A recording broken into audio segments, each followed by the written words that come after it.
Bonsoir à tout le monde ici à la brasserie du Dôme et sur Zoom. Merci à tous et à toutes d'être là. Donc, on va essayer un format inédit pour ces 10 ans du Labex Numev. On a choisi de faire une soirée un peu différente. On est vraiment heureux de pouvoir manger ensemble. Déjà, je pense que tout le monde apprécie. Donc le programme qui suit, c'est comme vous le savez, ce soir, ce sont les doctorants et doctorantes NUMEV qui seront à l'honneur. Donc on a 6 doctorants et doctorantes qui vont nous présenter leur thèse chacun et chacune en 3 minutes. Donc j'avais préparé une diapo avec les titres des présentations, mais les comédiens m'ont dit qu'ils préféraient ne rien savoir sur les sujets à l'avance. Donc je ne vais pas montrer la diapo, je vais vous laisser faire vos présentations tranquillement. On commence avec Thomas Boursat, s'il te plaît. Bonjour à tous, je m'appelle Thomas Boursat et je vais vous présenter mon projet de thèse. Donc, c'est un projet de thèse qui est en lien avec les enjeux climatiques. Comme on le sait aujourd'hui, l'une des causes principales du dérèglement climatique, c'est l'augmentation du taux de carbone dans l'atmosphère. Et nous, ce qu'on cherche, c'est à restocker ce carbone. Et il y a quelqu'un qui le fait très bien, c'est l'arbre, tout simplement. L'arbre, donc en grossissant, en augmentant son diamètre, il va former du bois. Et en formant du bois, il va stocker le carbone. Et c'est justement cette croissance qui va nous intéresser. Donc, en se concentrant uniquement sur une tige, donc vous voyez ici au milieu, vous avez le bois, autour l'écorce, et entre ces deux tissus, vous avez le cambium. Et c'est ce tissu qui va nous intéresser. Ce tissu, en fait, va produire à la fois des cellules du bois et de l'écorce, et va permettre à la tige de croître, donc de gagner en diamètre. Donc, si on regarde ça d'un peu plus près, vous avez ici une coupe transversale, avec là une fine couche de cellules du cambium. Et en fait, ce cambium, il va vouloir croître en direction de l'écorce. Le problème, c'est que, comme vous le voyez, ce cambium, qui est responsable donc de la croissance de la tige, il est confiné entre le bois et l'écorce. Du coup, il y a comme un champ de contrainte qui s'exerce sur lui et il doit surtout vaincre la pression de l'écorce pour pouvoir croître. Et ça, ces mécanismes qu'il y a derrière, c'est ce qui nous intéresse. Et tout particulièrement, quel est le rôle de l'écorce dans tout ça, dans les mécanismes de croissance. Et c'est ce sur quoi mon projet de thèse se concentre. Et tout au long de ma thèse, on va donc effectuer des manipulations pour mieux comprendre ces mécanismes. Voilà. Le premier mécanisme, c'est, OK, on sait que le cambium doit vaincre la pression exercée par l'écorce, parce qu'il doit croître en direction de l'extérieur. Du coup, on aimerait connaître cette pression. Et pour connaître cette pression, il faut connaître les propriétés mécaniques de l'écorce. Donc, ce qu'on va faire, tout simplement, c'est qu'on va prendre une tige. Ah, vous avez juste une représentation schématique ici. On va juste prendre une tige, on va les vider, on va juste garder le tube d'écorce. On va y mettre dedans une baudruche qu'on va gonfler. Donc, en même temps, forcément, le tube d'écorce se déforme. Et cette déformation, elle va être mesurée par une caméra, que vous voyez ici, et les infos permettent de remonter aux propriétés mécaniques de l'écorce. On aura un deuxième essai à faire, où là, on va consister à mesurer la pression interne des cellules du cambium. Tout simplement parce qu'en fait, la croissance, elle a besoin de la pression interne. Sans ça, elle ne peut pas croître. Sans ça, la tige ne peut pas croître. Du coup, ce qu'on va faire, c'est qu'on va prendre une sonde, on va l'insérer dans les cellules du cambium. Donc là, c'est la partie hyper technique parce que on n'a pas encore fait ça sur ce genre d'échantillon. Ça a uniquement été fait sur les tomates ou les fruits. Donc il y a tout un procédé à faire, mais bon, ça va passer crème, hein. Du coup, grâce à cette sonde insérée dans les cellules du cambium, on va avoir un ménisque qui va, en se déplaçant, nous permet d'avoir la pression interne. Et enfin, la troisième essai qu'on va faire, là, en fait, on va juste avoir une tige et on va savoir, OK, si jamais on empêche la croissance de cette tige, qu'est-ce qui se passe? En fait, on va tout simplement mettre autour de cette tige en croissance une clé de serrage, quelque chose autour pour empêcher qu'il croît. Et on va savoir qu'est-ce qui se passe? Est-ce que la croissance va s'arrêter? Et après cet essai-là, on fera en fait des coupes anatomiques qu'on pourra comparer avec d'autres tiges qui, elles, qu'on pourra comparer avec d'autres coupes, avec d'autres tiges, pardon, qui ont croît naturellement. Et on pourra donc évaluer les différences entre ces différentes coupes anatomiques. Donc s'il y a des tailles de cellules différentes, des épaisseurs de parois différents, ou une densité de cellules différente. Donc tout un tas de choses.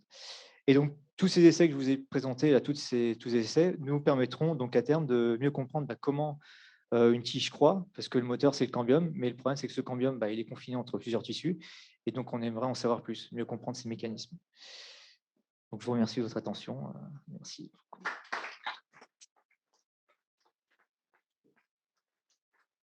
vous avez des questions. Ah non, hein. Merci beaucoup, Thomas. Non, c'est pour la suite. En fait, les questions, elles vont être incluses dans le spectacle, il me semble. C'est ça, hein? Voilà. Donc, il n'y a pas de questions pour l'instant. On enchaîne les présentations. Et eux, là-bas, ils cogitent. Luc Chavignon, je t'invite à venir. Ok, alors bonjour à toutes et à tous, je suis Luc Chavignon et mon sujet de thèse vise à développer des systèmes physico-chimiques avec des nanotubes de carbone pour pourfendre le cancer du pancréas. Alors pourquoi le cancer du pancréas, vous me direz? Eh bien parce que c'est un des cancers les plus meurtriers, devant beaucoup qu'on pense comme l'œil ou le poumon. Et pour plusieurs raisons. Déjà parce qu'il n'existe pas de traitement efficace à l'heure actuelle, sans effet secondaire majeur. Et dans 90% des cas, avec nos moyens actuels, dans 90% des cas, on le diagnostique trop tard. Donc, mon sujet va être divisé en deux parties. Premièrement, une partie diagnostique où il va donc s'agir de diagnostiquer le cancer du pancréas avant qu'il soit trop tard. Et deuxièmement, une partie thérapeutique où on va chercher à mettre en place un traitement efficace. Alors, dans les deux cas, on va utiliser les nanotubes de carbone. Rapidement, les nanotubes de carbone sont des feuillets de graphène enroulés sur eux-mêmes, avec un diamètre entre 0,5 et 1,5 nanomètres. Et on les a sélectionnés, ces nanotubes de carbone, parce que leurs propriétés conviennent parfaitement aux applications qu'on veut faire, notamment leur grande surface spécifique, qui nous permet de fonctionnaliser à leur surface un grand nombre d'éléments et de molécules.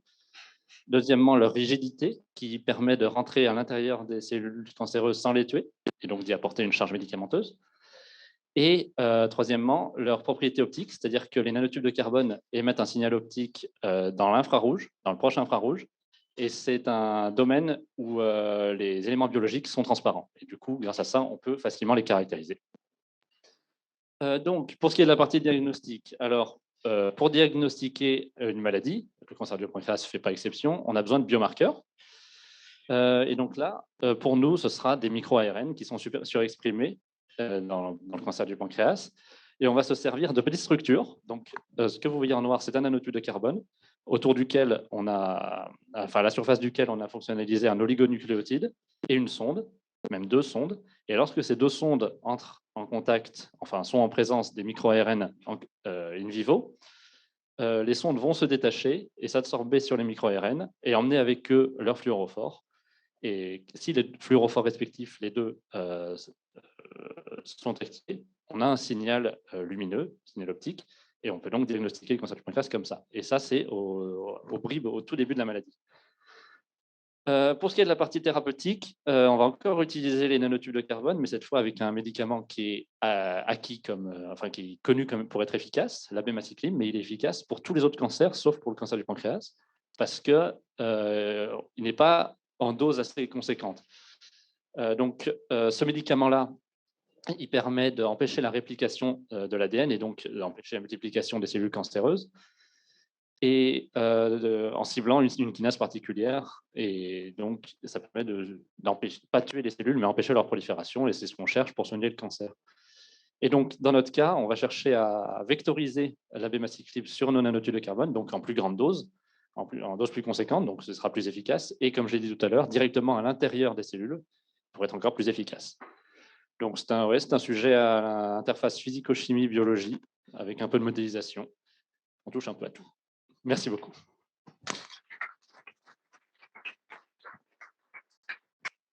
Merci, Luc. Prochain, Joseph, I think you're going to present in English, right? So you can please come here. Good evening, everyone. I'm still working on my French, so maybe next year, when we gather again, I'll be able to present en français. So tonight, you bear with me. Thank you. All right. So what we are working on is measuring water transport at carbon flux in plant with NMR signal. As we are sitting here currently, right? The United Nations Climate Change Conference is ongoing in the UK. And one of the key things being emphasized at that conference is the fact that global warming is leading to shortage in food production because of crops when they are exposed to adverse weather conditions, productivity reduces. And one of the key things also been emphasized that we need to do to actually handle this is the fact that we need to develop climate smart crops. Now, climate smart crops are crops that are capable of optimal productivity even when they are exposed to adverse weather conditions. Now, in line with this, my team actually have developed this portable animal device. If you were in the presentation in the morning where Raima talked about it, you know, I'm that guy that was doing like this thing. Is that slide, right? So they've developed that device that is capable of measuring and characterizing the content and behavior of water in plants using the nitrogen atom that's in water. So with that, you can generate signal, and how that signal behaves is dependent on the speed with which the water is flowing, the content of the water, and some of the properties of the stem. Okay, so what I'm doing currently is that I'm happy to optimize that device so that we can use it in the lab, in climate chamber in the lab, in greenhouse, and on the field. So that's why we'll have to go from France to Senegal to continue with the project on the field. Now, what we hope to achieve at the end of this project is that, one, we will have a device that we can use to measure these plant traits when they are exposed to adverse weather conditions in terms of water. And we can also use it, hopefully, we should be able to use it to characterize plants when they are exposed to diseases. For instance, when disease affects the roots, that affects water. And with the device, you'll be able to measure what happens to the plant and how does the plant utilize water when it is exposed to diseases. So when it is planted in a condition where there's water stress, what happened to the plant? So we'll be able to use the device to do that. And one of the things that is important about this device is the fact that it is non-invasive. You know, I'm working with some people in EROD. So what they do is some of the things they do to characterize transpiration and the rest of them is that they kill the plants. And I was angry with one that I was telling them we have to start another branch of biology called necrology. You know, we have to study plant based on after they've died. So, but we don't want to kill the plants. It's non-invasive, right? So that's one of the things that is important, and it is mobile. Okay, so with that, we'll be able to, phenotype plants for fruit, food, and then for carbon capture. Thank you.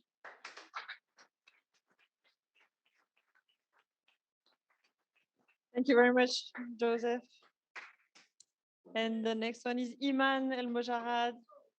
Tu vas parler en français? Oui? OK. Bonjour tout le monde, je suis ravie d'être présente aujourd'hui. Je m'appelle Iman El Moujara, je suis thésarde Je suis étudiante en thèse au laboratoire Charles Poulan, supervisée par Jean-Louis Bantini.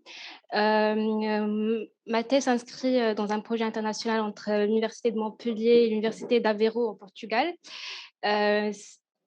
avec le sujet avec mon sujet de thèse, nanoplateforme multifonctionnelle pour la nanothérmométrie dans un milieu biologique. C'est une thèse pluridisciplinaire avec une interface en chimie, en physique et en biologie, avec une grande partie de mon travail focalisée sur la synthèse et élaboration chimique des nanoplateformes en collaboration avec l'ICGM. Ensuite, l'étude, donc une majeure partie de synthèse chimique des nanoplateformes en collaboration avec l'ICGM. Ensuite, l'étude des propriétés physiques de ces nanoplateformes au laboratoire Charles-Poulan et l'étude des aspects de nanothermométrie au laboratoire de Ciseco, donc c'est un laboratoire portugais, et finalement l'étude de l'efficacité en milieu biologique en collaboration avec l'IBM à Montpellier. Donc aujourd'hui, il y a un majeur scientifique pour la mesure de la température dans un milieu biologique et à l'échelle intracellulaire, que ce soit pour la cartographie de l'activité cellulaire qui implique des changements de température, comme la division cellulaire, la réaction enzymatique ou le métabolisme au niveau des mitochondries, ou alors pour le diagnostic, donc pour la détection des cellules pathologiques, notamment les cellules cancéreuses, qui ont tendance à être plus chaudes que des cellules saines. Et donc, dans ce contexte, les thermomètres classiques de contact sont inefficaces pour la mesure de température parce qu'ils ont une faible résolution spatiale et sensibilité, en plus du fait qu'ils sont invasifs. Et d'où le fait qu'on a développé des thermomètres qui fonctionnent plutôt à l'échelle nanométrique et qui sont dans ce cas-là sans contact et qui mettent en jeu l'interaction entre la matière et la lumière, donc, avec la matière et le rayonnement. Et donc la lecture de la température se fait par l'analyse spectrale des émissions radiatives qui sont proportionnelles à la température. Dans le cadre de notre projet, on a choisi de travailler avec des nanothermomètres à base de terres rares, ou ce qu'on appelle les lanthanides. Donc, c'est ces éléments qui sont dans cette partie du tableau périodique. Donc, ces terres rares sont intégrées dans une matrice cristalline à base de fluorure de sodium pour minimiser les effets d'atténuation de la photoluminescence, ou ce qu'on appelle le quenching.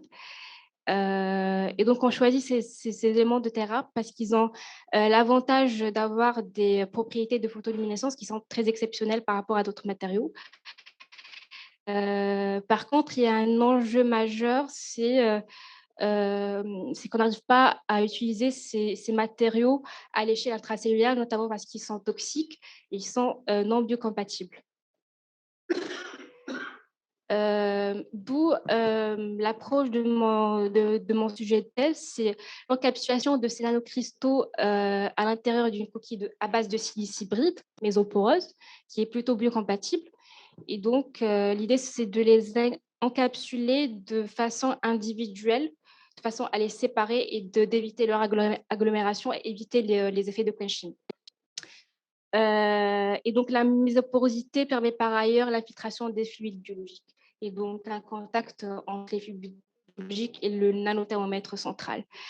Et donc, lors de ma première année de thèse, une grande partie de mon travail était focalisée sur l'élaboration. Donc là, il y a une image de microscopie électronique en transmission qui montre les sphères encapsulantes à base de silice hybride. Donc, c'est un résultat assez encourageant.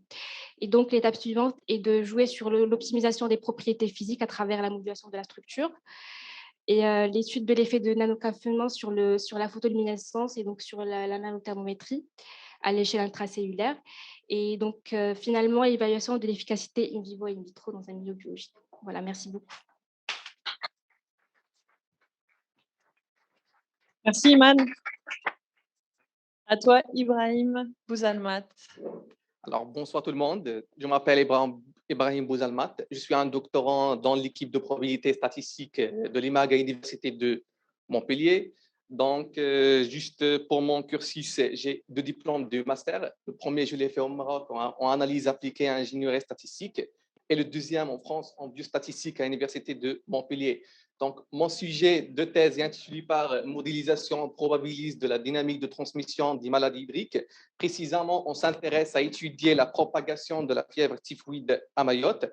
Donc, ce projet est financé par le LabEx NUMEV et le Centre universitaire de formation et recherche à Mayotte. Donc, pour un petit résumé de mon travail, donc, si comme vous savez bien, la fièvre typhoïde est une maladie infectieuse causée par une bactérie de la famille Enterobacteriae. Donc, ce type de maladie se transmet par 2 modes, transmission directe personne à personne, mais souvent par une contamination indirecte par l'ingestion d'eau. Donc, nous étudions la propagation de la fièvre typhoïde à Mayotte, qui est un département d'outre-mer français, qui est caractérisé par une expansion démographique spectaculaire. Et plus de ça, elle présente une forte prévalence de ces maladies hydriques à cause des difficultés pour accéder à une eau courante de bonne qualité.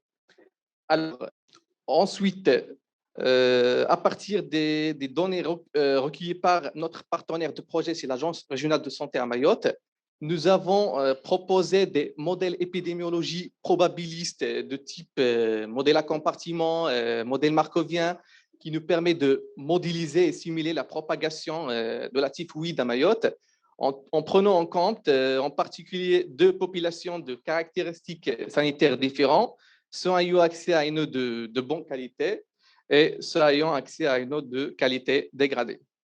Alors, avec notre modélisation mathématique, on étudiera l'influence de certains paramètres comme le nombre et le positionnement des bornes Fontaine monétiques sur des indicateurs de la santé globale de la population. Donc, d'une part, pour quantifier l'impact des différents scénarios et d'autre part, proposer des stratégies d'optimisation de l'implantation de ces points d'eau. Bien sûr, sans oublier que les résultats obtenus permettront d'orienter les actions de service de l'Agence régionale de santé et bien sûr de soutenir les équipes de prévention et de santé environnementale. Et merci. Merci beaucoup, Ibrahim. Et la dernière présentation pour ce soir, c'est Adam Bernard. Courage, c'est le dernier. Après, c'est le dessert.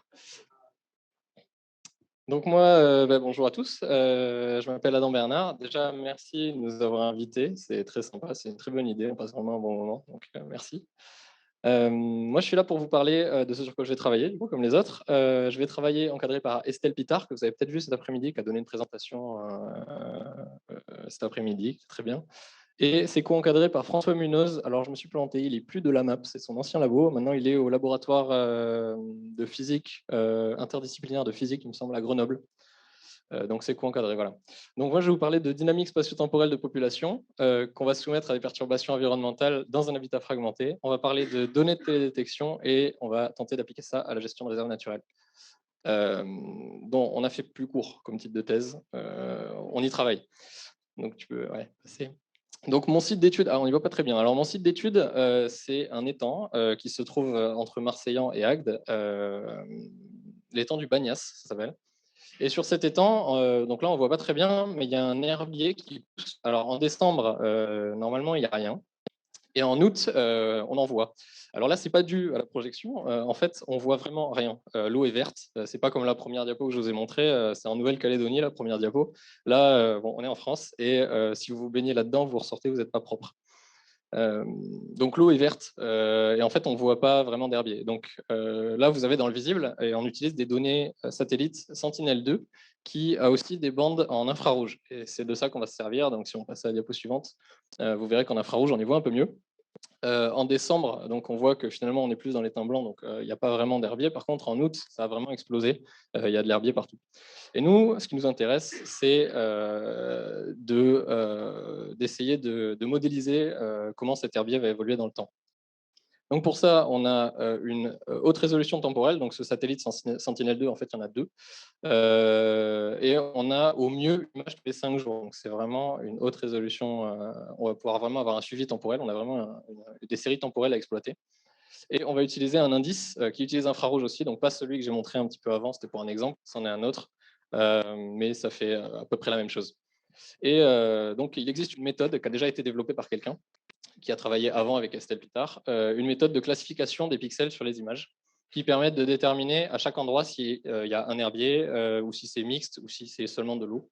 Et en faisant ça toute l'année, on va pouvoir voir vraiment une dynamique spatio-temporelle de cet herbier. Donc on peut passer. Donc, pour ce qui est du déroulement de la thèse, il y a une première phase de prise en main. Donc, c'est ce par quoi je passe là en ce moment, d'essayer de continuer le travail de cette personne qui a travaillé avant moi avec Estelle et essayer d'améliorer, voire automatiser la classification sur ces images satellites. Il va y avoir une deuxième phase, donc vraiment la grosse phase de la thèse de modélisation théorique ou de ces séries temporelles. On va tenter de déterminer des nouvelles variables qui parlent un petit peu plus que juste des pixels sur des cartes, donc par exemple des taux de croissance.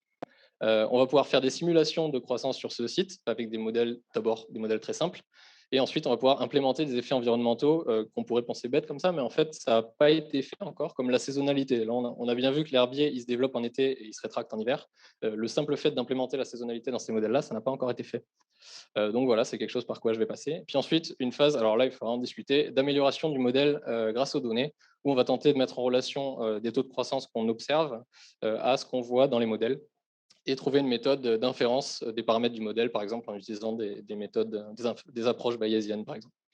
Voilà, merci à vous. Merci beaucoup, Adam. Alors maintenant, on va faire une petite pause pour réorganiser un petit peu la salle, peut-être pour servir les desserts, si ça vous dit. Donc sur Zoom, merci de patienter quelques minutes. D'accord. Il y a des personnes qui sont en ligne, donc viens si tu veux dire quelque chose. Oui. Parce que sinon, je préfère qu'ils viennent. Ouais. Bonsoir tout le monde. Non, je disais, ce qu'on va faire, c'est qu'on va prendre le dessert et pendant que vous allez prendre le dessert, le café, tout ça, on va vous distribuer des petits papiers, d'accord? Pas à vous. Oh, quoique, si, vous aussi. Et sur ces papiers, vous allez poser des questions aux doctorants sur leur travail, d'accord? Donc vous, évidemment, vous ne posez pas des questions à vous-même, mais aux autres. OK? On va prendre le temps de prendre le dessert, de prendre le café, tout ça. Une fois que ce sera fini, dans pas trop longtemps non plus, on va pousser les tables, on va passer en mode théâtre. Je vais venir avec mes collègues, avec Marion et avec Lorenzo, et on va tirer au sort certaines de ces questions, et nous, on va y répondre. Et une fois que ce sera fait, on va faire ça pendant un petit moment, on verra combien de temps. Une fois que le spectacle sera terminé, on vous reposera les mêmes questions à vous pour que vous puissiez rectifier si besoin ce qu'on a dit, parce qu'il est parfaitement évident qu'on a absolument tout saisi de ce que vous avez raconté. Did you get everything? Yeah? Did you get everything I just said? No? I'm going to explain to you. OK. D'ailleurs, si jamais vous posez des questions sur la thèse de ce jeune homme, rédigez-les en anglais, évidemment. Voilà. Merci beaucoup. Merci, Internet. Ah, vous n'allez pas commencer à vous endormir. Bon, alors, comme je vous le disais, donc on va vous proposer un spectacle d'improvisation théâtrale. Qui a déjà vu de l'impro ici? OK, super. C'était bien ou pas? Merde. Votre compagnie, c'est la compagnie du capitaine. Ici, sur le plateau, vous avez Lorenzo, que je vous demande d'applaudir. Vous avez Marion, que je vous demande d'applaudir également. Et moi-même. Julien. Donc, le principe de l'impro, c'est qu'on ne sait pas ce qu'on va faire. Donc, c'est pour ça que, étant quand même des acteurs, ayant quand même un certain ego, on se fait applaudir avant le spectacle, comme ça on est tranquille. Donc, si vous avez bien suivi le concept, vous avez écrit donc sur des papiers des questions que vous avez posées à chacun des 6 doctorants qui sont venus nous présenter en fait leur projet en cours. C'est ça en fait, c'est ça comme on dit, leur travail en cours. Excusez-nous par avance, le but du jeu évidemment c'est d'avoir mis 3 clampins qui n'ont rien compris. Voilà, donc en fait c'est quoi? C'est pour valider votre thèse? C'est quoi l'idée en fait? C'est ou c'est juste de la recherche? Enfin quoi? Il y a quel intérêt pour vous d'être là ce soir en fait? Oui, ça j'avais compris, mais l'aventure avant tout. Ils n'ont pas le choix en fait. Alors moi j'avais une première question, j'en aurais parlé pendant 2 petites secondes, mais visiblement personne n'avait fait le lien. En fait, je voulais savoir s'il y avait un critère de recrutement sur le panel qu'on avait ce soir qui était basé sur les écrits bibliques. Luc, Thomas, Joseph, Adam, Iman et Ibrahim. Donc, je me suis dit, est-ce qu'il y a un truc? Est-ce que, oui, j'ai l'impression quand même, ça sent. Ok, allez, sans trêve de bas. Qu'est-ce qu'on a dit? On a dit qu'on allait jusqu'à 20. Voilà, donc, le principe, c'est qu'on va essayer quand même de répartir les questions sur l'ensemble des thèses. Donc, le premier sujet, on va le traiter directement. Et puis, le deuxième, on essaiera de se débrouiller pour que ce ne soit pas le même que le premier, et ainsi de suite. Et puis, on prendra également, alors je ne sais pas où est-ce qu'on est. Où est-ce qu'on est sur Zoom, là? Ici, les deux? Les deux, ok. Ben, on prendra les questions aussi du chat sur Zoom. Donc, si vous avez des questions, vous les envoyez, pareil, sur le chat. Et puis, c'est Guillaume qui nous passera les questions. Voilà, on a l'impression d'être à la télé, c'est super. Allez, trêve de blabla, c'est parti. Évidemment, on vous demandera certainement des explications à chaque fois, parce que moi, j'ai strictement rien compris. Alors, donc c'est... alors déjà, je n'arrive même pas à lire le prénom. Donc, je crois que c'est Ibrahim. Non, c'est Iman ou c'est qui? Ibrahim, ouais, je pense. Ils écrivent mal, les mecs. Putain. Déjà, un mélange de lettres capitales et de... Le script, donc, alors, c'était quel sujet de recherche, ça? C'est toi. Ah ouais, la fièvre typhoïde. La fièvre typhoïde. Alors, c'est pas vraiment une question, mais bon, j'imagine que le mec avait la flemme, parce que c'est une écriture de mec. Il s'est pas trop emmerdé, donc bien sûr, après, il faudra répondre aux questions, de façon sérieuse, tu as compris. Donc, c'est application au Covid-23. Donc, il n'y a même pas de question, donc je vais reformuler pour que ce soit un peu plus élégant quand même. Voilà. Quelle application de votre recherche, monsieur, au Covid, alors 23 carrément, Donc, OK, c'est optimiste. Quelle application au Covid-23? C'est parti.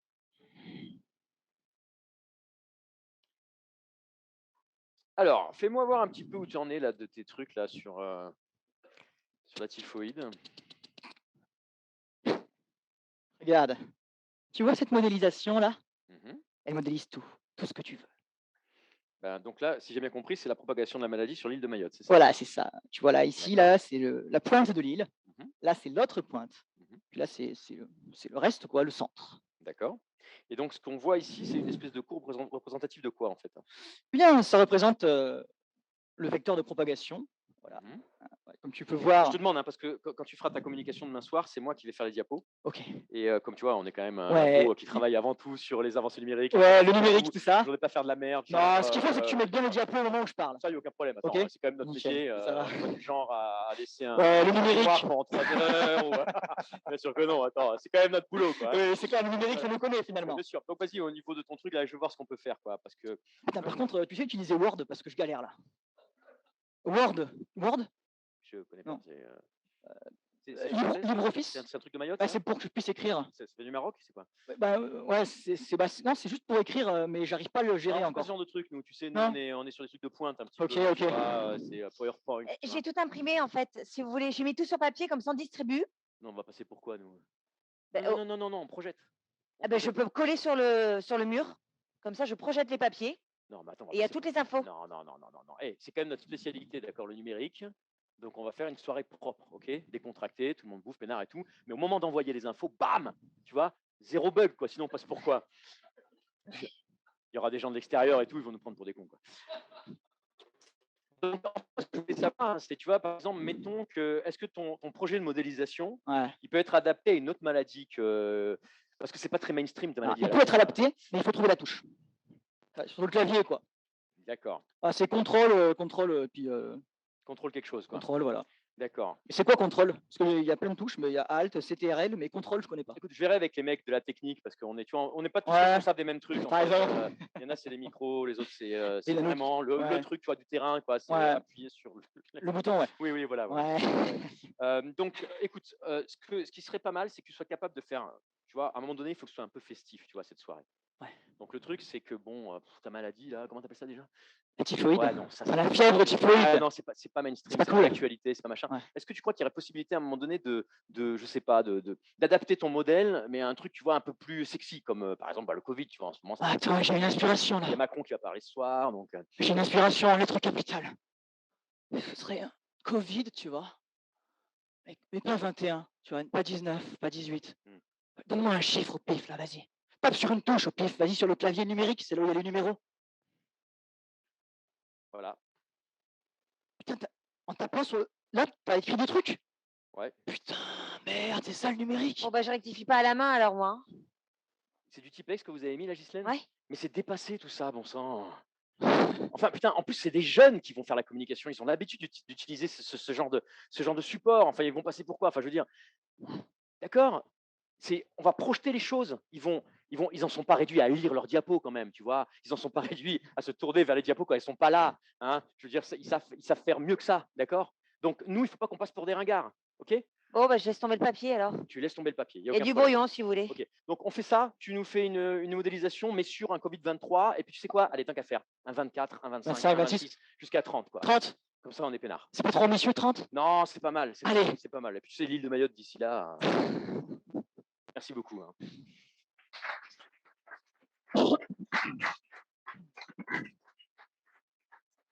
Non, mais après, ça peut arriver les problèmes techniques. Hein. J'ai vraiment une question pour toi. Pourquoi tu continuais à regarder l'écran quand il était noir? Par réflexe? C'est à toi que je parle.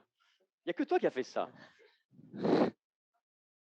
Parce que le noir, c'est ta couleur préférée. C'est une très bonne réponse. Ah, voilà, ça c'est une belle écriture de femme. Regardez, ça se voit d'ici. Alors, ce n'est pas le même doctorant, donc c'est parfait. Alors, Adam, c'est toi, d'accord? Ok. Les tentes de Bagnas. Donc, c'est... Les tentes de Bagnas. Ah oui, les tentes de Bagnas. Ah, Bagnas. Avec la photo de l'Australie avant. Ouais. Le gars qui assume complètement.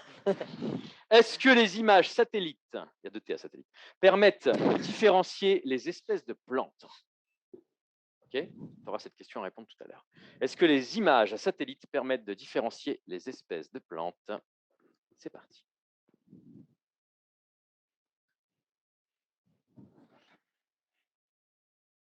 Voilà, c'est des clichés. Ok. Donc ça, c'est les Tam de Bagnas, Ah, avant. ah. Et là, on pourrait croire que c'est la même photo. Et c'est la même. Non, c'est à 15 ans de différence. C'est moi où on voit que dalle, putain. Alors, Mais ça n'a pas ouais, été pris au même endroit, là. c'est exactement le même étang. C'est le même étang, à 20 ans de différence. Ouais. On voit que dalle. Donc ça, c'est mon sujet de recherche.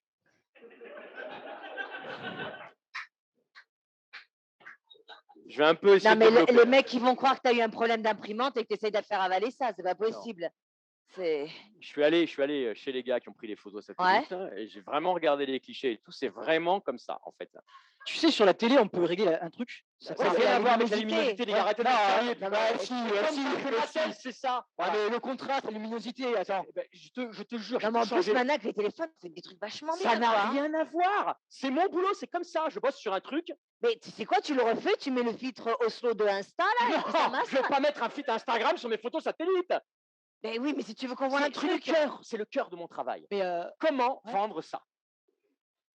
Donc, alors, en fait, l'idée de base, c'est pour ça que j'ai mis un titre de 4 lignes pour que les gens ne comprennent pas, mais en gros, l'idée, si tu veux, derrière, c'est en gros, voilà, on a un phénomène à étudier, d'accord? Ouais. Il y a 36 000 façons d'étudier le phénomène. Et il y a une façon qui ne marche pas. C'est ça. Je vais bosser là-dessus. Comment faire pour que la façon qui ne marche pas,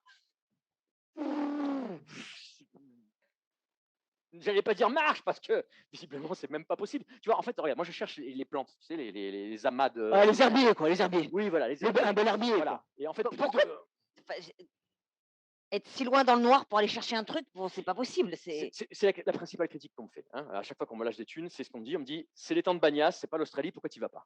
Ouais, non, c'est- Va sur place, mets tes bottes, Mais va voilà, dans le c'est haut, ça, c'est, et prends des photos. mais- Mais le satellite, putain! Tu vois, regarde, c'est des photos satellites. Ouais. Ouais, mais attends, excuse-moi, mais c'est pas en mettant le nom du satellite que ça va tout de suite dire ah ouais, mais si c'est ce satellite-là, alors forcément. C'est vrai que c'est celui qui coûte le plus cher. En fait. Ah, c'est pour ça, ouais. C'est le 2. Le 2, oui. Ah, le 2. J'aurais plus qu'avant. Parce qu'en fait, le 1, Le 1, il est encore pire ou tu pas? vois encore moins. Oh, en fait. putain. C'est-à-dire que le 1, en fait, tu vois même pas la différence entre le lac et les maisons, en fait. Ah, C'est en gros, quoi, voilà. C'est des En photos fait, t'as noires, fait une, en fait. t'as fait une là, photocopie. ouais, en C'est fait, pas des photocopies, putain, Non, c'est bah, des images satellites, merde. en fait, si tu fais au négatif de ta photo, là, c'est une feuille blanche. C'est C'est ça. un peu ça, c'est un peu ça. Ça, c'est pendant ma première année, j'ai développé cette thèse-là. Et puis, je me suis rendu compte que c'était une impasse assez rapidement. Et donc, je suis revenu à la base. La base, c'est comparer ces deux photos à 20 ans de différence qui ne donnent aucune information sur le sujet de mes recherches. Bah, prépare celle pour dans 20 ans, c'est la même. Tu copies-colles. En fait, ce que je pense faire, c'est dans 6 ans, arriver à la conclusion que ça ne marche pas et m'intéresser à une autre façon d'étudier, en fait, ces putains de plantes dans la flotte. Et de préférence, une qui marche, mais un peu. Ah ouais. Ouais, je vais travailler sur le candidaton. Je vais C'est-à-dire interroger des mecs qui vivent à côté de l'étang. Ouais. Je vais dire, à votre avis, là, il y a des herbes dans l'eau? Ouais. Et je vais leur poser la même question à 20 ans d'intervalle. C'est pas super efficace, mais hey, c'est ma spécialité, ta gueule.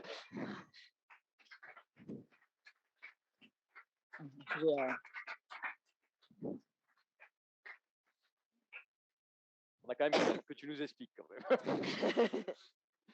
Alors, on va prendre une question du chat, si possible, sur une. Enfin, c'est même pas si possible, c'est sur une des autres thèses.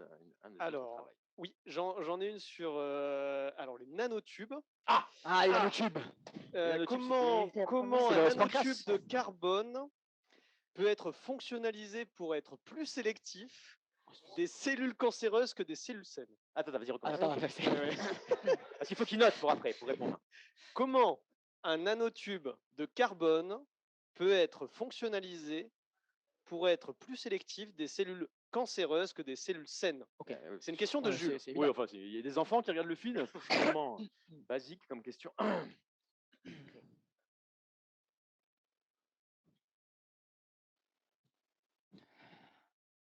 Putain, ça c'est chaud quand même. Ils sont toutes barrées là. J'ai le moral à zéro, là. T'as pas un nanotube? Ok, mais c'est le dernier que je te file. Hein. T'as pas une nanoboîte pour mettre un nanotube? Les gars, faites gaffe. Attends, il faut une nanopince. Tu sais ce que je me demande? Non. Putain, comment il faut faire pour spécialiser ce nanotube pour qu'il détecte T'as du nanofeu? seulement les cellules cancéreuses? Putain. Mais imagine c'est un nanocancer, par exemple. Tu veux dire un cancer de nain? Oui. Si c'est un nain qui a le cancer, est-ce que le nanotube, il va détecter plus facilement, tu vois? En fait, ce qu'il faudrait... Ouais, c'est ça. J'ai une idée. Ça y est? Il faudrait qu'on développe un truc qui permette d'isoler les cellules cancéreuses des cellules saines. Ah oui! Et tu Ce fais serait comment? hyper utile Ce serait pas pour mal, détecter ouais. le cancer. Ouais, parce que si on peut pas détecter... Bah, Bah- c'est vrai que c'est une question à la con. On est d'accord. Non, mais vous allez faire quoi, les gars? Vous pensez il y a un petit bonhomme qui va rentrer, qui va faire scène, pas scène, scène, Putain, pas oui! scène? Un nano! Super idée. Un nano bonhomme! Un nanobonhomme. Pourquoi on n'a pas pensé à ça? Bien sûr, un être artificiel qu'on Ouais. introduit dans le nanotube. Oui! On le met dans le nanotube, et lui, il va détecter, il va dire ça, c'est cancéreux, c'est pas cancéreux. Alors, tu sais, j'ai un collègue qui bosse sur les images satellites. Peut-être que si on fait un nanosatellite qu'on introduit dans le système vasculaire du mec, qui fait une photo à 6 mois Mais d'intervalle une nano... de la même région, Mais une nanophoto, bien une sûr. nanophoto évidemment, là, on fait une nano-comparaison de nos nano-clichés et on pourra voir, bon, j'espère que ça va mieux se passer que pour le collègue parce que sinon, on verra que dalle, Une nano-différence, au une moins. nano-différence entre les deux, quoi. Et là, on pourrait peut-être juger d'une cellule cancéreuse d'une cellule saine. Ouais. C'est des nanos sans filtre, non? Ouais. Tu veux une nano roulée? Mais tu sais, je trouve ça complètement paradoxal de bosser sur le cancer et de continuer à fumer ces saloperies de nanoclopes. Putain, t'as raison. Tu veux un peu d'huile de vidange? Pourquoi tu bosses sur quoi, toi? Sur le cancer? Tu sais, en tout cas, on tient quelque chose avec cette idée de dire qu'une cellule cancéreuse détectée doit être forcément différente d'une cellule saine. Ouais. Je pense qu'on tient un truc. Déjà, le fait de vouloir les différencier, c'est Non, une mais bonne faut les avancée pour nous. marquer. Pardon? Faut les marquer. Avec un nano-crayon? Ouais, on les compte, quoi. Toutes celles qui ont une trace, c'est que c'est pas saine. Enfin, c'est qu'elles sont pas saines, quoi. C'est qu'elles sont cancéreuses. Du coup, on met un nano stylo au nano... Bah, vu qu'on a introduit un nanosatellite, on peut y aller maintenant. Hein. Ouais. On peut introduire des tas de nano-trucs. Tu me proposes quelque chose, là? Oui, je n'osais pas te le dire. Tu sais, Mets ton nanotube. oui, bon, c'est une vanne qu'on n'arrête pas de me faire. Oui, c'est vrai. Ça commence à être lourd, d'accord? On peut très bien bosser sur un truc microscopique et pas avoir de problème. Oui, bien sûr. Tu n'as pas choisi cette thèse Ouais, c'est bon. pas à cause de ça. Justement, il y en a qui compensent. Oui, bien sûr. Pas sur les gigots, quoi, toi, déjà.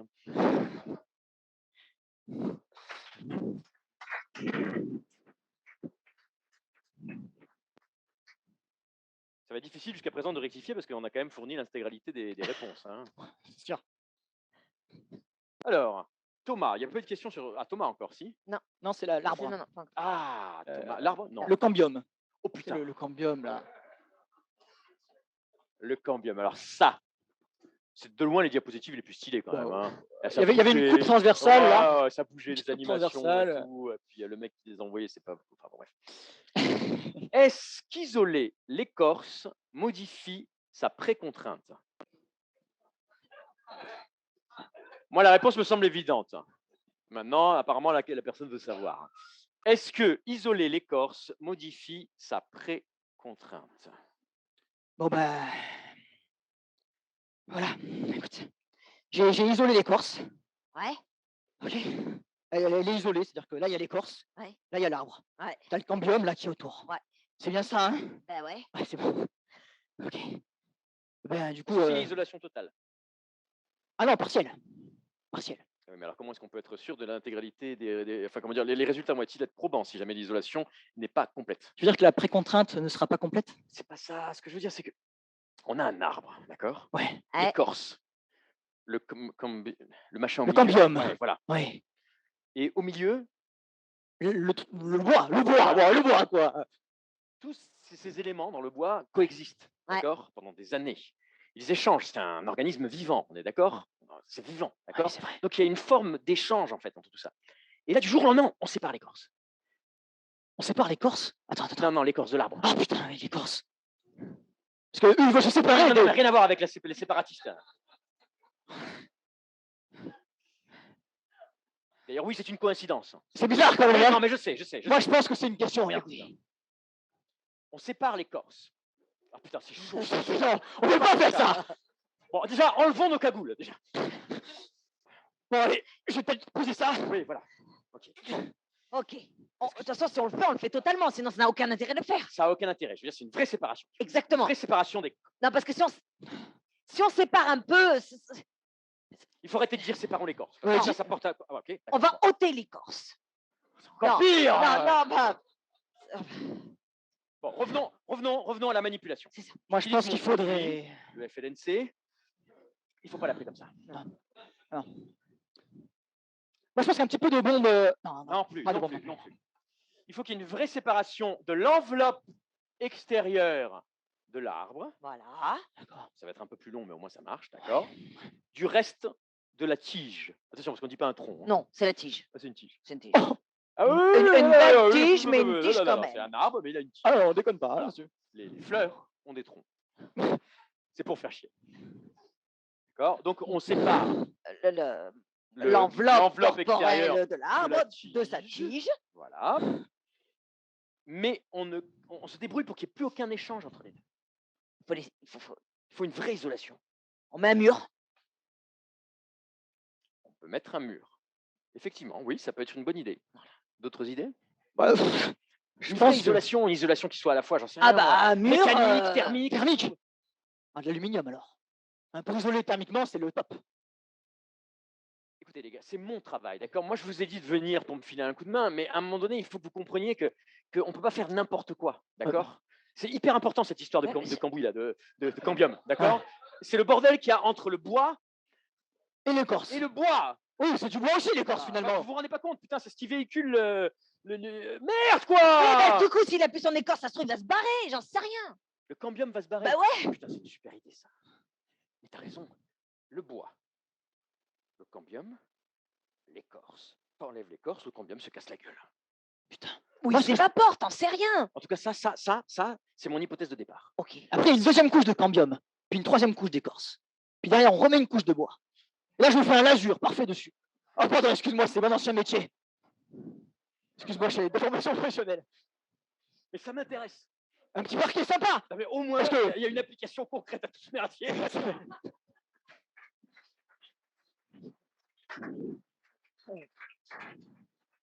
Alors, est-ce que dans tes questions qui sont sur le est-ce qu'il y a donc, qu'est-ce qui nous manque? En fait, il nous en manque deux, c'est ça? Il nous manque la température des cellules. Oui. La cartographie enzymatique, tout ça. Comment? These guys work. Oui. Yeah. Sorry? Again? RMN. Yeah, of course. RMN. Yeah. The plants Yes. dying. Yes. The water and the carbon. Yeah. You're a fucking Yes. accent. Yes. Ok, est-ce qu'il y a des questions sur les Non. dying plants? Non, malheureusement, il y a Sandrine qui dit bravo. Voilà. Cette question. Et c'est tout. C'est tout. D'accord, pas d'autres questions. Alors, on va chercher là-dedans. Donc, ton prénom, c'est quoi déjà? Your surname? First name? Ok. Joseph. Ok. Alors, est-ce que c'est pour Joseph, ça? Non. Ibrahim? Ah, je me suis trompé. Ah. Et il y a Sandrine qui me dit si j'ai posé une question en anglais. Oh, ok. Ah, et je remonte les questions. Et So, oui, elle a posé une question en anglais, effectivement. Can you see 2 times the same water molecule in a plant? Okay. Are you ready to answer that after? Okay, you got the answer. Can you see twice, 2 times the same molecule inside a what? The water. A plant. In a plant. Yeah. In a plant. Okay. Hello. Hey. I'm a water molecule. Yeah. And I guess maybe we met before, no? Yeah, maybe. I'm not sure. You look like something. I have Are you from been- Senegal? Yeah. Oh, me too, me too. Oh, Nice to meet you. yeah. But I don't know. Well, you know, your face is kind of familiar to me. This isn't the first time, no? No. We've been probed before. Yeah. We've been tested before, no? Yeah. Excuse me. Oh, hello. I'm carbon. Sorry? Carbon molecule. Yeah. Nice to meet you. How are you? Quite different. You're quite different. Have you seen? Have you seen this device there? Holy shit. Oh. Yeah. Completely different. Yeah. Look at the plant over there. He's dying. Oh. Yeah. And where? Oh. Perfectly healthy. Yeah. Oh, here is the guy. Oh, yeah. Oh. Good job. Yeah. Thank you. He can't hear us, you know. Excuse me. Chills. Excuse me. Yeah, well, Nah. the same kind of Yeah. yeah. Yeah. And if me and you, we. Oh. See. Oh. Yeah. No. See. Carbon. CH2. So. CH2. Something fucking Yeah. different. Something we don't know. We are not the same molecule anymore. Oh my We are God. a combined molecule. With a covalent Yeah. thing between us. And we're going to kill this fucking plant. No, please remember before us. I don't have any memories of my life before. And oh, the device. Fuck. Thank you, Joseph. Thank you.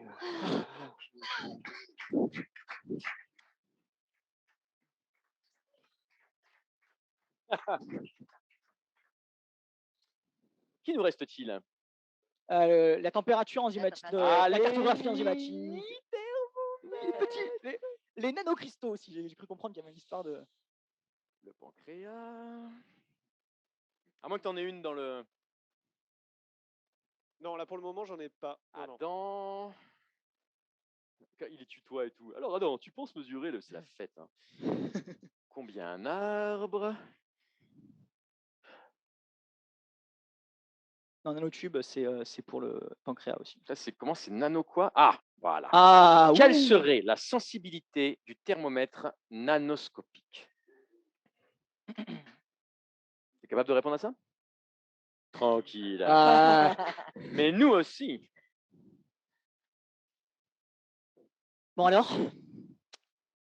verdict. Eh ben.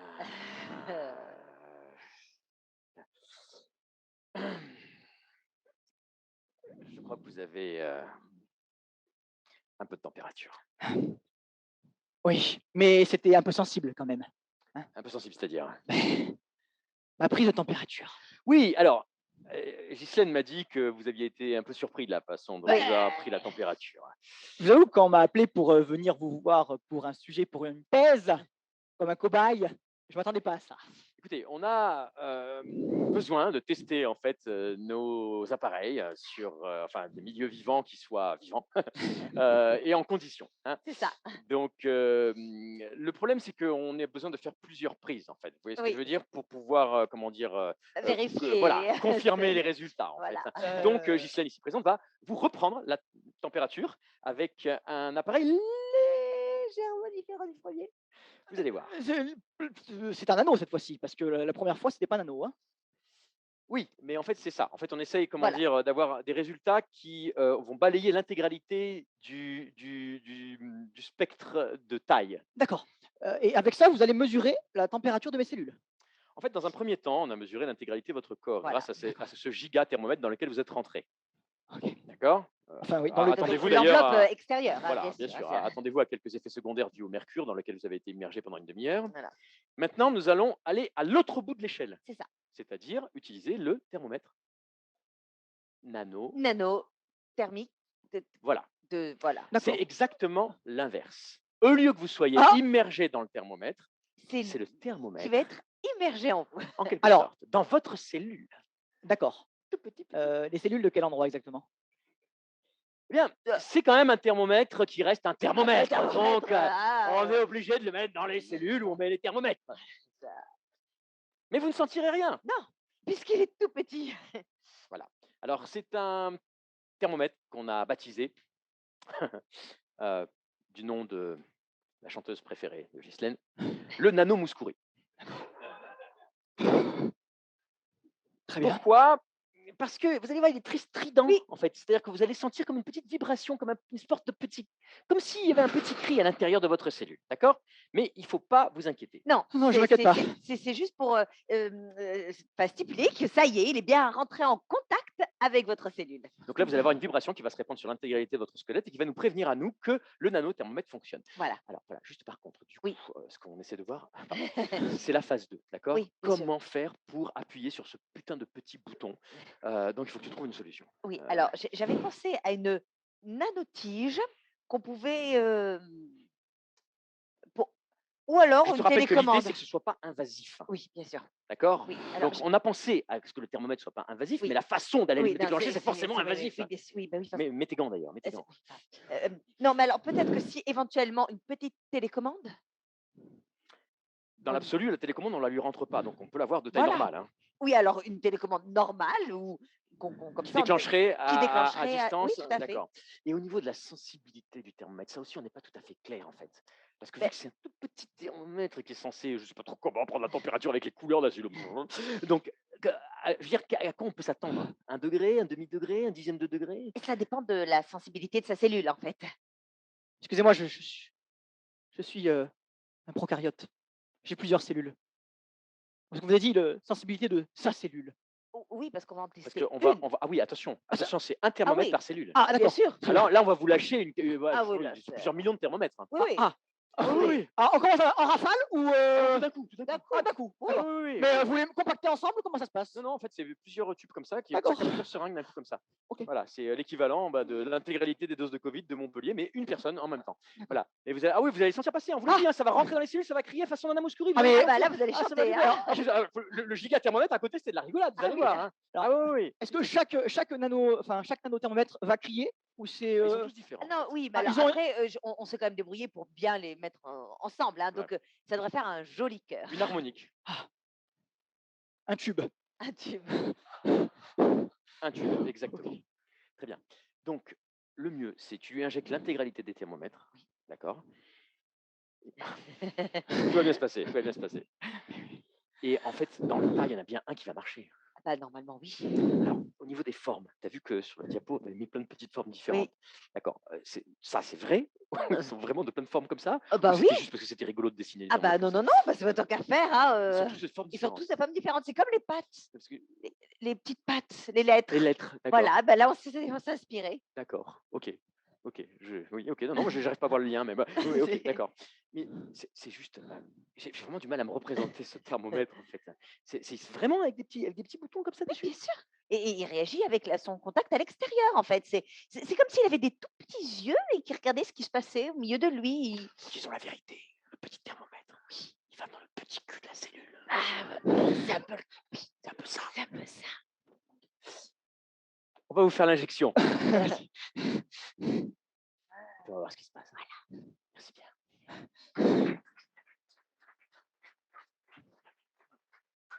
Time. Au premier de ces messieurs ou de ces mesdames ou de qui veut répondre à la première question?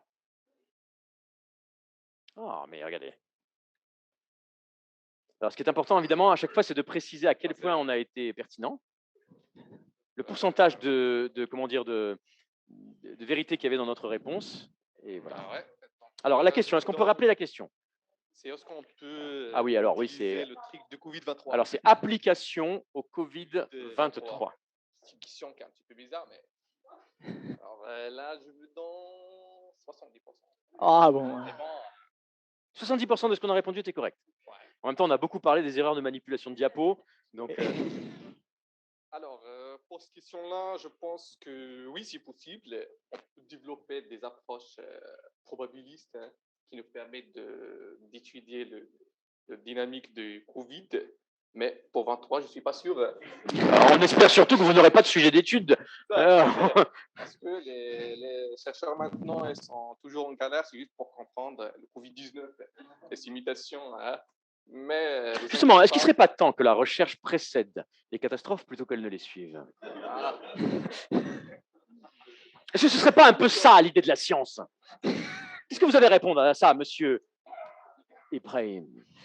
Alors, ça, c'est une question ouverte. Hein. Mais allons-y, on est là pour débattre. Mais vous inquiétez pas. Ah, la politique. Attends. La solution est toujours simple. Tu sais c'est quoi? C'est faire plus des doses de vaccination. Allez. Merci beaucoup.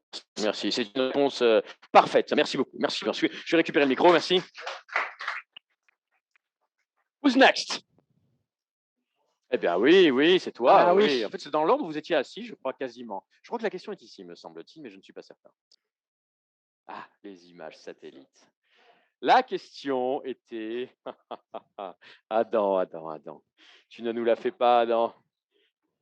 Est-ce que les images satellites permettent de différencier les espèces de plantes? Allez. Celle-là, non. Celle-là, non. En fait, on a la chance, alors je crois qu'Estelle l'a expliqué cet après-midi, on a la chance d'avoir un herbier qui est assez mono-espèce. C'est-à-dire qu'il n'y a pas, je ne sais pas si la personne qui avait posé la question cet après-midi était là. C'est un herbier qui a une seule espèce de plante qui s'appelle le potamo. Et celle-là ne se voit pas. Et si, elle se voit puisqu'elle est partout. Mais voilà, il y a pas d'autres plantes. Donc en fait, sur ce site-là, Pourquoi on ne la voit pas sur les photos? On la voit, on la différencie pas individuellement. Mais on la voit. C'est un herbier. Moi, j'ai rien vu, hein, perso. Après, Monsieur l'agent, c'est pas que vous m'avez pas vu, c'est que vous m'avez pas différencié individuellement. Mais quelle différence?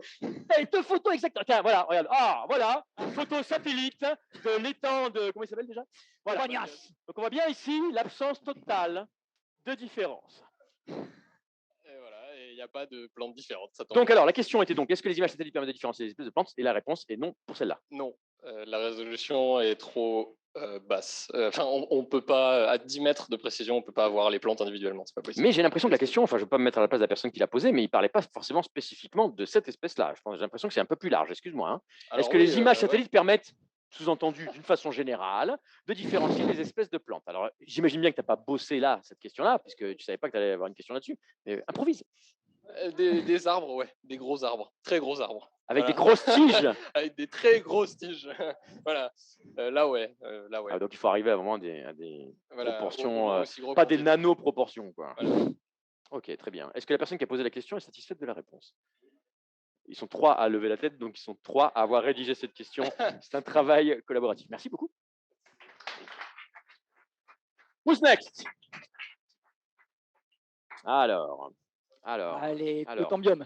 Ah, le cambium. Alors, où est la question?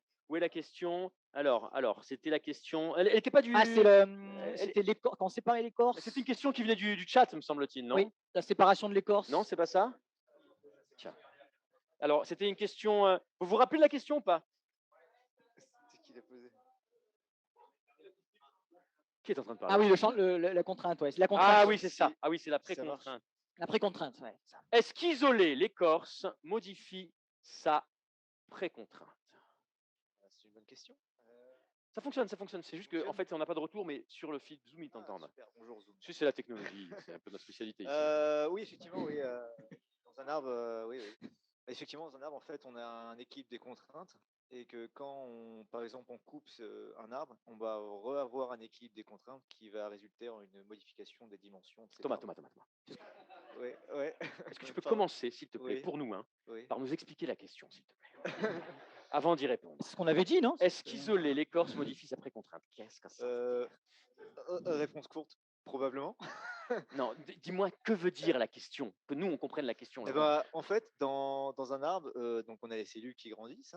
Et quand une cellule grandit, on va avoir des forces qui s'exercent sur elle. Et ça s'opère dans tout au sein de l'arbre, tout au sein de l'organisme. D'accord. Et ces forces qui s'exercent, ça permet notamment à l'arbre de rester bien droit quand il croît. Et justement, quand c'est ce qu'on appelle une pré-contrainte. C'est ce qu'on appelle une pré-contrainte. D'accord, ok. Et quand on modifie, par exemple, la morphologie d'un arbre en le coupant, on enlève l'écorce. Voilà, et là, plus qu'on va modifier, entre guillemets, que je fasse attention, j'ai mon directeur de thèse ici. Donc... si en modifiant donc la morphologie, on va rééquilibrer ces contraintes, rééquilibrer ces forces autour des cellules, qui va résulter en fait, on va changer la forme, changer les dimensions de l'arbre. D'accord. Et donc la question, c'est si effectivement, si on isole simplement un tube d'écorce, effectivement, on peut relâcher les vraies contraintes et on peut observer une modification des dimensions du tube d'écorce. Et quelle est la conséquence de ça? Euh, Si on pose la question, c'est qu'il y a une conséquence. Oui. Parce que je sens comme une espèce de, comment dire, ouais, tu vois, la personne n'est pas tranquille quand elle pose ça. Tu vois, elle voyait tes trucs et fait, attends, le gars, il a isolé l'écorce là. J'ai bien compris, il a isolé l'écorce là. Et alors, et en fait, ça modifie la précontrainte, donc normalement. Attends, on va lui demander parce que si jamais c'est ça, c'est la merde. Mais c'est pas une question. J'y ai pensé, en fait. Ouais, parce que tu voyais, t'étais pas tranquille. Là, fait, oh putain, mais oui. Putain, j'ai isolé combien j'ai isolé d'écorce? Oui, effectivement, ce qu'on cherche là, effectivement, en isolant ce tube d'écorce, c'est déterminer les propriétés mécaniques de l'écorce. Donc, ça pourrait peut-être impacter ses propriétés mécaniques. Non, mais nous, en tant qu'être humain, il y a des conséquences. Je veux dire, je peux aller dormir tranquille ce soir? Ouais, ça va. Bon, ok, c'est pas de suite en fait. D'accord, super. Et alors, moi, j'ai une dernière question pour toi. Ouais. C'est quoi la différence entre une tige et un tronc? Parce que moi, je croyais qu'on disait tige pour les plantes et tronc pour les arbres. En fait, c'est juste pour se la péter ou vraiment il y a une, est-ce qu'il y a un vrai jargon ou c'est pour se la péter? Je me pose effectivement la même question que je suis arrivé. Et je pense que on parle de tige quand c'est une jeune pousse, un jeune arbre. Ah, pas un gros tronc. Non, c'est vraiment une petite tige de quelques centimètres de diamètre. Ah d'accord, parce que moi j'imaginais le tronc. Ah non, c'est assez. Quelques centimètres de diamètre, il y a déjà une écorce? Ouais. Sérieusement? Ouais. D'accord, un truc comme ça, il y a des écorces. Ouais, ça paraît pas, hein. C'est dingue. Hein. Ça me paraît bizarre. Donc d'accord, c'est quand c'est pas très gros, c'est une tige. Et voilà. D'accord. Non, parce que sur tes dessins là, ça avait l'air de quand même être énorme. Je me suis amusé à les faire, ça m'a pris pas mal de temps. Ah mais c'était sympa, c'était quand même le plus sympa, c'était animé et tout. Sympa. Ok, d'accord. Je crois que tu as très bien répondu, je pense. C'est bon. Si vous avez des questions, c'est bon. Merci beaucoup. Merci.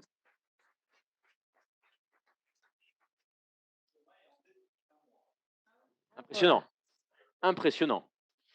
Alors, attends, le pancréas. Alors, toi, c'est. Ah, c'était en ligne. Typhoïde, non? Alors, c'était. Non, c'était pas du tout. C'est le pancréas. Est-ce qu'il y avait possibilité de modifier les. Est-ce que tu peux retrouver la question? Tu sais, avec les cellules saines. D'être capable d'isoler les cellules saines. Le cancer du pancréas. Voilà. C'est ça.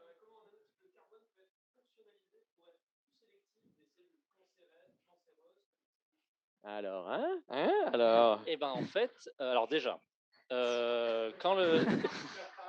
Déjà, lui, il va faire de l'enseignement, c'est sûr. Il nous met à jour déjà. Quand le nanotube est fonctionnalisé, il va changer de milieu, il va passer par plusieurs milieux, par le sang, par le... Finalement.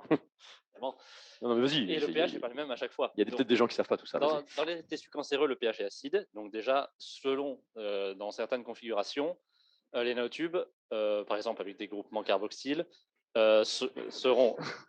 Oui, les chaînes carboniques. Ils seront déjà négatifs et quand ils rentreront en milieu acide, du coup, les liaisons seront moins fortes et le médicament pourra être relargué à ce moment-là. Mais dans mes nanotubes à moi, il n'y a pas de groupement carboxyle. Quand tu dis à toi, c'est à toi, ça veut dire quoi? Tu les as fabriqués ou les tiens? D'accord, je les possède. Donc tes nanotubes ne sont pas comme ça. Ils ne sont pas comme ça. Ça aurait été plus simple, mais moi j'ai besoin de les disperser pour X raisons. Mais tu sais, on a tous des problèmes. Hein. Moi, j'avoue que j'ai souvent, moi aussi, besoin de disperser mes nanotubes de temps en temps. Une fois par mois, une petite dispersion de nanotubes et je me sens mieux. Bon, ça c'est toi. Donc, alors, tes nanotubes à toi ont besoin de disperser. Je ne sais pas ce que ça veut dire, mais... Disperser, ça veut dire... En gros, c'est des fagots et puis quand on disperse, il y a plus de nanotubes. Mais là, au moins, je comprends. Ben voilà. Merci. Ça s'appelle de la vulgarisation. C'est vrai? C'est de la vulgarisation scientifique, j'adore. Donc, continuons. Donc, alors, pour répondre à la question. Donc, une fois qu'ils sont fonctionnalisés, ils arrivent dans le sang. Ils arrivent, alors déjà, ils sont fonctionnalisés avec un médicament qui cible que les cellules cancéreuses du pancréas. Donc, il va attaquer que le pancréas. Et il faut bien comprendre que dans un cancer, les cellules cancéreuses se reproduisent et se multiplient à une vitesse bien plus élevée que les cellules normales. Donc, si on cible les cellules normales aussi, c'est pas grave.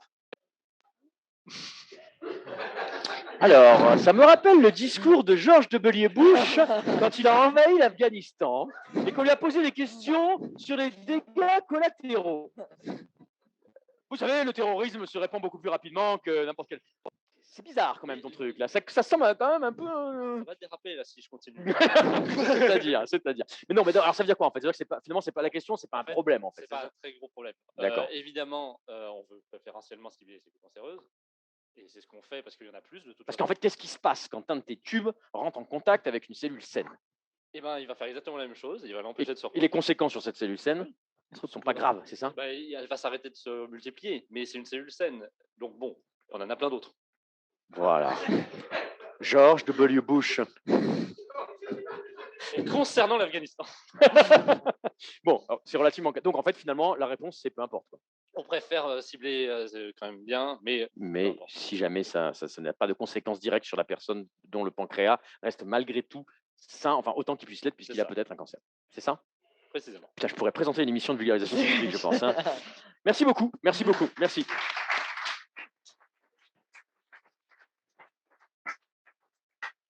Un de vous deux, c'est toi, je crois. Alors, toi, la question, c'était sur les nanothermomètres. Alors, où est-ce qu'elle est cette question? Est-ce qu'elle était en ligne? Non, elle est là. Quelle serait la sensibilité du thermomètre nanoscopique?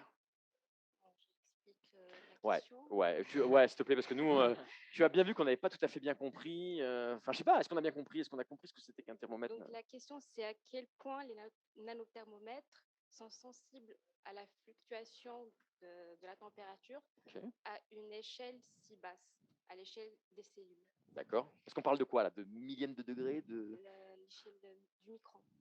C'est quoi? C'est genre. Les nanos, c'est encore moins que le micron, mais. Non, mais en termes de température, je parle. Pareil, on est dans des divisions comme ça de la température qui sont tellement petites aussi. Oui, donc parler de sensibilité. Ouais. Donc, en ce qui concerne la sensibilité, déjà, ça change selon les éléments de terre rare qui ont été choisis et selon la matrice haute qui. Le film Matrice? Non. C'est quoi la matrice haute? C'est le 2. C'est le matériau cristallin qui permet d'accueillir ces petites particules de terre rare. Ok. D'accord, je vois. C'est un dopage. Et tu nous dis ça comme ça? Ok, d'accord. Donc un dopage. En ce qui concerne nos systèmes... C'est illégal. C'est illégal ce que tu fais? Pas tout à fait. Pas tout à fait, bon. En ce qui concerne nos systèmes, donc c'est un point à étudier. Tu n'as pas complètement la réponse. Dans le cadre de ma thèse, mais sinon, selon la littérature, la plus haute sensibilité est de 0,2 degrés. 0,2 degrés, d'accord. Et du coup, c'est très sensible, ça ou c'est très sensible. D'accord. Donc, c'est quand même... Ça marche. Parce qu'on peut descendre en résolution jusqu'à 0,2 D'accord. degrés. Donc, monter de 1 degré, ce n'est pas comme monter de 0,2 degrés. Là, j'arrive à peu près à comprendre. Monter de 1 degré et monter de 0,2 degré, c'est pas pareil. Ça, j'ai compris. D'accord. Ok, d'accord. Donc, en fait, là, tu as une réponse très précise en fait, à la question. Oui. Ok. J'espère. Parce que ça n'a pas été testé, ça n'a pas été vérifié? C'est de la théorie? Ça dépend des matériaux, des structures, parce que nos structures qu'on élabore, ce n'est pas les mêmes qui sont dans la littérature. Ah, d'accord. Donc, justement, on essaie de voir la relation entre structure et propriété de photoluminescence. C'est le but de mon travail. Donc, en fait, cette question précise concernant ce que tu fais toi, la question reste encore ouverte pour l'instant. Voilà. Ok, super, merci.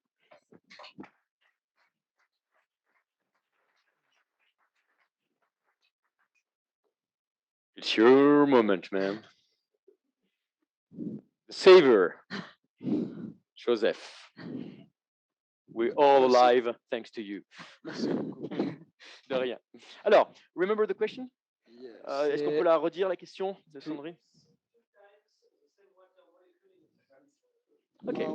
The answer is yes and no. Okay. Yeah. Okay. Let's go. There are so many factors that affect or that determine whether you will see the same water molecule twice. Now, the first one is where is the water molecule? If, for instance, the water molecule is in the vascular tissues, like if it's in the xylem, it moves faster because the xylem walls are kind of open. Okay. So the xylem cells, the walls are kind of open. So it's like a tube. So the water molecule moves very, very fast. Aquapark. It also depends on the duration between when you are doing the experiment, you are doing the scanning. So Okay. if the first experiment you are doing, after it takes about, say, 2-3 minutes, Okay. probably the water molecule must have moved away from where it is, the particular position. So you may not be able to see it twice. Because it's too fast. Yeah, because of transpiration. So as water is coming from the soil, it goes into the root and it goes through the xylem and it goes Okay. into the atmosphere. It's like, Fast and Furious, molecular, okay? Perfect. Okay, yeah. Vin Diesel, bam! Okay. Yeah, and that also depends on the light, the time of the day. So if the light intensity is high, and if there is wind, and if the temperature is high. Why so? Okay, so if the temperature is high, the stomata will open the more to cool the plants. When the stomata opens, it releases the water out. And as the water is evaporating, we call it's the transpiration is taking place. Water is evaporating. It absorbs heat from the leaves, from the body of the plant, and it cools the plants. Okay. I mean, if it's cold? If it's cold, it will be slower. Okay. Because, because the temperature is cool. So if it's cold, it needs heat, so it does not need to cool itself. Okay. It's like radiator. So if it's cold, you switch on the radiator. Yeah, okay. If it's hot, I get it, man. So that's one. So it depends. Okay. Yeah. Okay. That's So, the but first if it's not in the vascular tissue, if it's in another part of the plant, like if it's in the cabium, for instance, or it's So you know the cabium too? You got a cabium too in your plant? Yeah. Yes. So cabium is everywhere. Yeah. So if there's cabium in plant, so if it's in another part of the plant, if it's not in the vascular tissue, because of the cell membrane and the cell wall, and if the water molecule is bound to some other molecules in the plant, it kind of hold it for some time. So if you take the measurement, say within 2, 3, 4 minutes, you may be able to see it again. But because of the symplastic movement, because there are still holes in the cells too, right? That we call there are holes in the cell, so that kind of link one cell to another, so the water can also pass through the cell. One cell move to another or move to another. But because of the cell membrane, it kind of reduces the rate at which it moves through the symplastic pathway. Okay, I get it. So the answer is yes and no. But I want to know something. Why is it so important for that person who is asking the question to know if you can meet the molecule twice? Okay. What is it relevant? Yeah, the reason it's relevant is because if, for instance, fertilizer, they put fertilizer, they give plant fertilizer.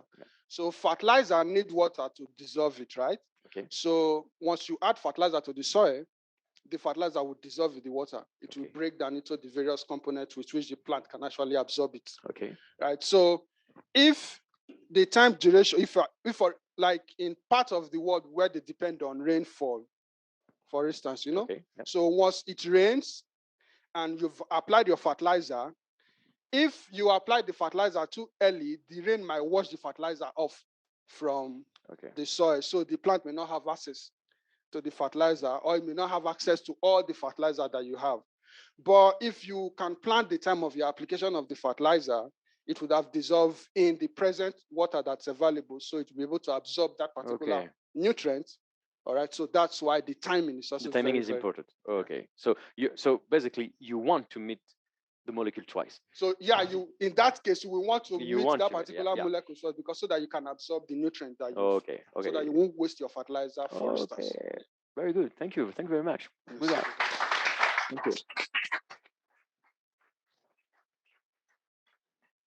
I think we got all the answers to our questions.